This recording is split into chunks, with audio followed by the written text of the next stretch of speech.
So this is your generator set, see how to start and operate it.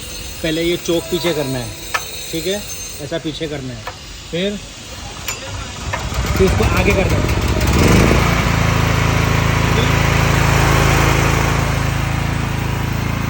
ये पूरा आपका generator set है,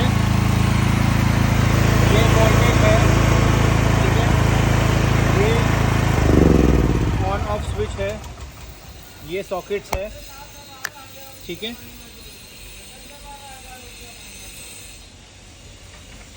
ये पूरा आपका जनरेटर सेट है। मैं फिर से आपको ये प्रोडक्ट चालू करके बताऊंगा। चालू कर, फिर से देखो कैसे चालू करना है। इसको पहले पीछे करना है, इग्निशन ऑन करना है, चोक पीछे करना है, ठीक है, फिर आगे कर देना है, ठीक है। यहाँ पे आता है वोल्टेज, बंद कर,